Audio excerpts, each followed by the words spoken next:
حدثنا يحيى بن بكير قال حدثنا الليث عن عقيل عن ابن شهاب عن عروة بن الزبير عن عائشة أم المؤمنين أنها قالت: أول ما بدأ به رسول الله صلى الله عليه وسلم من الوحي الرؤيا الصالحة في النوم، فكان لا يرى رؤيا إلا جاءت مثل فلق الصبح، ثم حبب إليه الخلاء، وكان يخلو بغار حراء فيتحنث فيه وهو التعبد الليالي ذوات العدد قبل أن ينزع إلى أهله ويتزود لذلك، ثم يرجع إلى خديجة فيتزود لمثلها، حتى جاءه الحق وهو في غار حراء، فجاءه الملك فقال: اقرأ. قال: ما أنا بقارئ. قال: فأخذني فغطني حتى بلغ مني الجهد، ثم أرسلني فقال: اقرأ. قلت: ما أنا بقارئ. فأخذني فغطني الثانية حتى بلغ مني الجهد، ثم أرسلني فقال: اقرأ. فقلت: ما The commencement of the divine inspiration to Allah's messenger, sallallahu alayhi wasallam, was in the form of good dreams which came through like bright daylight, and then the love of seclusion was bestowed upon him. He used to go in seclusion in the cave of Hira where he used to worship Allah alone, continuously for many days before his visit to see his family. He used to take with him the journey food for the stay and then come back to his wife, Khadija, to take his food likewise again till suddenly the truth descended upon him while he was in the cave of Hira. The angel came to him and asked him to read. The Prophet, sallallahu alayhi wasallam, replied, I do not know how to read. The Prophet, sallallahu alayhi wasallam, added, the angel caught me forcefully and pressed me so hard that I could not bear it any more.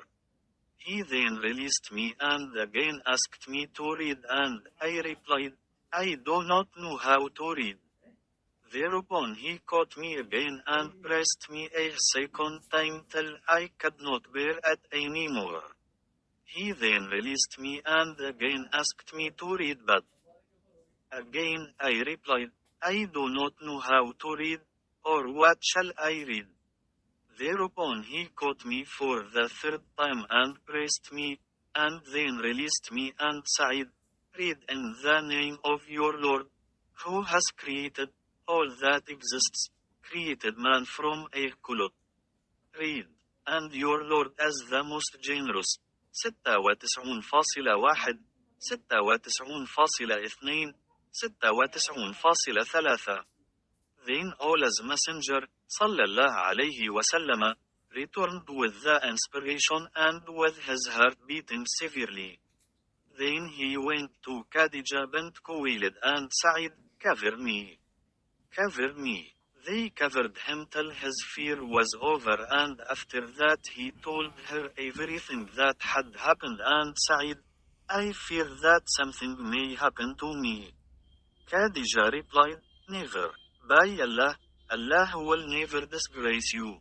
You keep good relations with your kith and kin, help the poor and the destitute, serve your guests generously and assist the deserving calamity, afflicted ones. Khadija then accompanied him to her cousin Waraka bin Nawfal bin Asad bin Abdul Uzza, who, during the pre-Islamic period, became a Christian and used to write the writing with Hebrew letters. He would write from the Gospel in Hebrew as much as Allah wished him to write.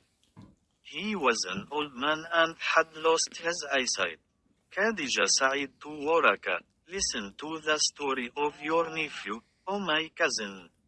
Waraka asked, O my nephew, what have you seen? Allah's messenger, sallallahu alayhi wasallam, described whatever he had seen. Waraka said, this is the same one who keeps the secrets, Angel Gabriel, whom Allah had sent to Moses. I wish I were young and could live up to the time when your people would turn you out.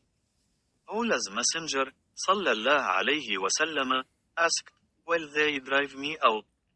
Waraka replied in the affirmative and said, anyone, man, who came with something similar to what you have brought was treated with hostility, and if I should remain alive till that day when you will be turned out, then I would support you strongly.